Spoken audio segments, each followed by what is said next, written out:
నమస్తే, welcome to వాల్వర్స్ Telugu. నేను అంకిత. మనతో పాటు సీనియర్ జర్నలిస్ట్ జయదేవ్ సార్ ఉన్నారు. ఆయనతో మాట్లాడదాం. హాయ్, నమస్తే సార్. నమస్తే సార్, ఇప్పుడు చూస్తే ఐఏఎస్ అధికారి స్మితా సబర్వాల్ దివ్యాంగుల పైన కామెంట్స్ చేశారు. అవి వివాదాస్పదంగా మారాయి. అయితే దీనిపై సీఎం రేవంత్ రెడ్డి కూడా సీరియస్ అయ్యారని తెలుస్తుంది. సో దీన్ని ఏ విధంగా చూడొచ్చు? స్మితా సబర్వాల్ గారు మరొకసారి వార్తల్లో నిలిచారు. అంటే గతంలో కూడా కేసీఆర్ గారికి సెక్రటరీగా ఉండడము, లేదంటే సమ్ ప్రభుత్వకు సంబంధించిన శాఖల పరంగా ఉండడము, వీటన్నిటికి సంబంధించి తర్వాత ఎప్పుడైతే కేసీఆర్ గారి ప్రభుత్వం ఓడిపోయిందో, రేవంత్ రెడ్డి గారు వచ్చాక ఆవిడ కొద్ది రోజులు కనీసం గవర్నమెంట్ వైపు రాలేదు, దానికి తోడుకు వచ్చి ముఖ్యమంత్రిని కలవలేదని రకరకాల విమర్శలు వచ్చాయి. తర్వాత చాలా వరకు కొన్ని నిర్ణయాలు ఈయన ఆమెతో డిస్కస్ చేసే నిర్ణయాలు తీసుకునేవారు కేసీఆర్ గారు అనే విధంగా ఈవిడ కూడా వార్తలో నిలిచారు. ఆ తర్వాత మళ్ళీ కొద్ది రోజులు, సుమారుగా నెల రోజులు 2 నెలల్లో కనబడలేదు. తర్వాత మళ్ళీ ప్రభుత్వంలో ఉన్నారు, ఇప్పుడు పని చేసుకుంటున్నారు. అయితే రీసెంట్గా మహారాష్ట్రకు చెందిన ఒక పూజ అనే ఒక అమ్మాయి, తను దివ్యాంగుల కోటాలో సివిల్స్ సెలెక్ట్ అయిందన్నట్టుగా వార్తలు వచ్చాయి. అయ్యారు. కానీ ఆవిడ మదరు ఇప్పుడు ఆవిడ ఇంకా కలెక్టర్ అవ్వకముందే సాధారణ ప్రజల మీద, కొంతమంది వ్యక్తుల మీద రుబాబు ప్రదర్శించారని, రకరకాలుగా దాన్ని వాడుకునే ప్రయత్నం చేస్తున్నారన్నట్టుగా ఈ మధ్యకాలంలో నేషనల్ లెవెల్లో ఆ పూజ అనే అమ్మాయి విషయంలో ఇష్యూ నడుస్తుంది. సో ఆమెకు కూడా ఎట్లా అంటే దృష్టికి సంబంధించిన లోపం ఉంది. ఆ లోపంతోనే ఆమె సివిల్స్ ర్యాంక్ కొట్టింది అన్నట్టుగా ఉంది. అయితే ఈ సందర్భంలోనో మరి ఇతర సందర్భంలో తెలియదు, స్మితా సబర్వాల్ గారు అంటే సంబంధించిన సివిల్ సర్వెంట్స్ ఎవరైనా సరే అత్యంత యాక్టివ్గా ఉండాలి. పని గంటలు ఎక్కువ ఉంటాయి, ఒక్కొక్కసారి అర్ధరాత్రి అవ్వచ్చు, అపరాత్రి అవ్వచ్చు, ఎక్కడికైనా వెళ్ళాల్సి ఉంటుంది. అలాంటి సందర్భంలో దివ్యాంగులు అంత ఇదిగా వెళ్ళలేరు కదా, అందువల్ల అటువంటి వాళ్ళకి ఆ కోటా పెట్టకపోతేనే బెటరు సివిల్స్లో అన్నట్టుగా ఆవిడ ఒక వేదికగా అభిప్రాయాన్ని పంచుకున్నారు. సో దాని మీద ఇప్పుడు దుమారం రేగుతుంది. ఎస్పెషల్లీ ఇక్కడ ఉప్పల్లో ఎక్కడ ఉంటారు ఆవిడ, బాలలత గారని. ఆవిడ మనం యూట్యూబ్ షార్ట్స్లో, బాలలత మేడం చాలా బాగా యూట్యూబ్ షార్ట్స్లో కూడా చాలా బాగా ప్రతి చిన్న విషయాన్ని కూడా 1 మినిట్లో చాలా కూలంకషంగా ఎక్స్ప్లెయిన్ చేసి, మరి ఆవిడ ఎక్స్ప్లెయిన్ చేసి అలా పెడుతున్నారో లేకపోతే ఆవిడ చేసిన దాన్ని వీళ్ళు అలా షార్ట్గా చేసి పెడుతున్నారో తెలియదు, కానీ చాలా బాగా చెప్తారు వివరంగా. సో అట్లా ఆవిడ జనరల్గా ఇంతకుముందు ఆవిడ ఇంటర్వ్యూ నేను చూశాను చాలా సందర్భాల్లో. ఆవిడేమంటారంటే, ఏదో తెలివితేటలు ఉన్నాయి, 90%, 80% వచ్చేస్తుంది, మా పిల్లలు సివిల్స్ రాయించేస్తామన్నట్టు కాదు.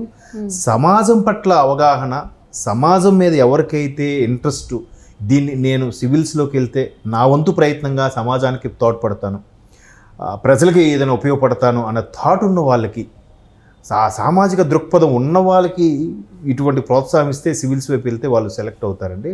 అంతేగాని మా ఫాదర్ ఐఏఎస్ కదా, నేను ఐఏఎస్ అయిపోతాను, మా ఫాదర్ డాక్టర్, నేను ఐఏఎస్ అయిపోతానంటే వద్దు. అలాంటి వాళ్ళని మనం ఎంకరేజ్ చేయకూడదు.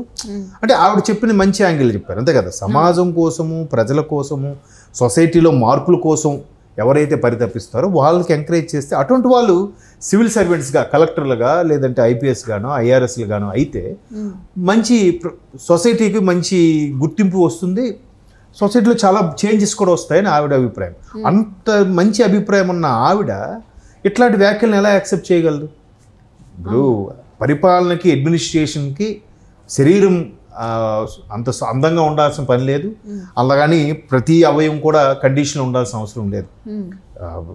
ఈవెన్ కొంతమంది ఇప్పుడు ఆయన ఎవరు, యుఎస్లో ఆయన పేరు గుర్తు, సైంటిస్ట్, ఆయన కూడా దివ్యాంగుడే, కానీ అపర మేధావి కదా.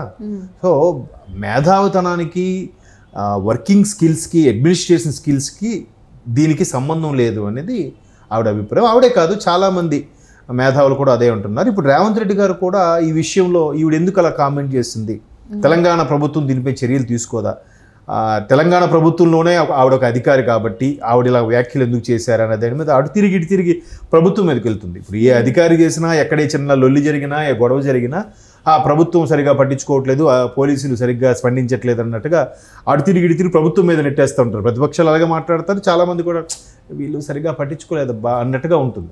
సో ఇప్పుడు కూడా ఈ విషయం ఆ నోట ఈ నోట ముఖ్యమంత్రి రేవంత్ రెడ్డి గారి వరకు వెళ్తే ఆయన సీరియస్ అయ్యారు అన్నట్టుగా ఉంటుంది. బట్ అలా సీరియస్ అవ్వరు.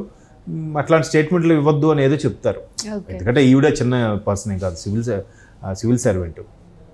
ఆయన హుందాగా ఉండేవి కాబట్టి చిన్నపిల్లలు తిట్టుకునేలాగా ఉండదు. బట్ అలాంటి వ్యాఖ్యలు చేయడం కరెక్ట్ కాదు, బాధ్యత గల పదవిలో ఉన్నప్పుడు అలాంటివి కరెక్ట్ కాదు. అయితే ఇక్కడ మళ్ళీ స్మితా సబర్వాల్ గారి వ్యాఖ్యల్ని మనం ఇంకో యాంగిల్లో చూస్తే, అంటే ఇప్పుడు అదే స్మితా సబర్వాల్ గారు చెప్పిన స్టేట్మెంట్ ప్రకారము ఒక సివిల్ సర్వెంట్స్, ఐఏఎస్లు, ఐఆర్ఎస్లు అటువంటి వాళ్ళకి ఓకే, కానీ అదే ఐపీఎస్ అంటే మళ్ళీ డిపార్ట్మెంట్ వైపు వెళ్ళామనుకోండి, దివ్యాంగులకు కొద్దిగా ఇబ్బందికర పరిస్థితులు.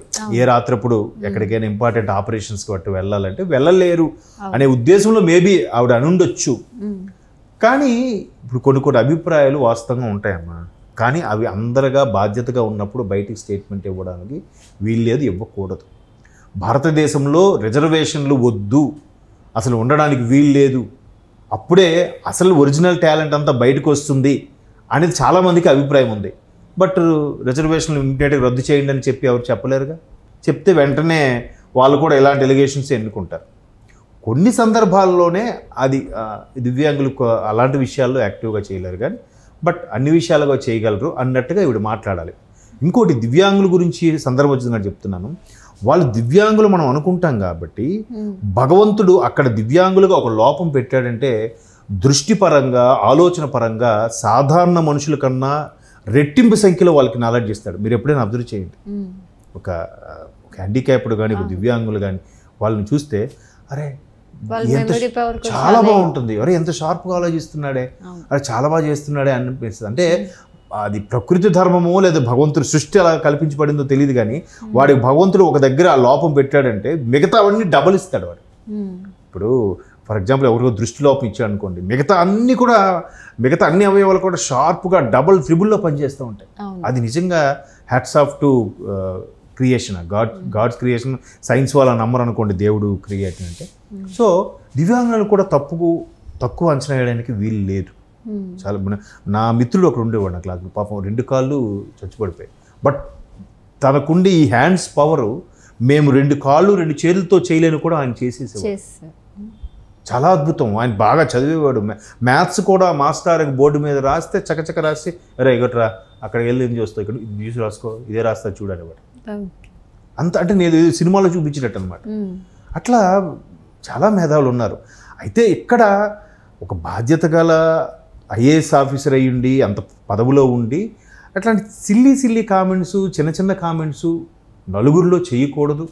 అవి వాళ్ళకి తెలిసి ఉండాలి. అవి అంతే కదా, వాళ్ళు నలుగురికి చెప్పేవాళ్ళు. డిస్ట్రిక్ట్ ఫస్ట్ క్లాస్ మెజిస్ట్రేట్ అంటారు కలెక్టర్ని. వాళ్ళు స్థాయి, వాళ్ళు ఎన్నో డక్కాముక్కాలు తిని ఎన్నో హడ్డిల్స్ ఫేస్ చేసి ఎంతో కష్టపడి రోజుకి 16 నుంచి 18 గంటలు చదివి ఈరోజు ఆ పొజిషన్లో కూర్చున్న వాళ్ళు ఈ ఒకరి మనసును నొప్పించేలా ఎలా స్టేట్మెంట్ ఇస్తారు చెప్పండి? ఇవ్వకూడదు కదా. సో ఇప్పుడు రాష్ట్ర వ్యాప్తంగా, దేశవ్యాప్తంగా కూడా ఈ మాట స్ప్రెడ్ అయింది. అందుకే ఎక్స్లో పోస్ట్ చేసినప్పుడు ఇలాంటివి ఇమీడియట్గా అందరికి రీచ్ అవుతాయి. చాలా వాళ్ళ మనోభావాలు దెబ్బతింటే చాలామంది సెన్సిటివ్గా ఉంటారు కదా. సో అట్లాంటి సందర్భాల్లో అందరూ ఖండిస్తున్నారు. చూద్దాం మరి ఈ దుమారం ఎంతవరకు తీసుకెళ్తుందో wait and see. Okay, thank you so much sir.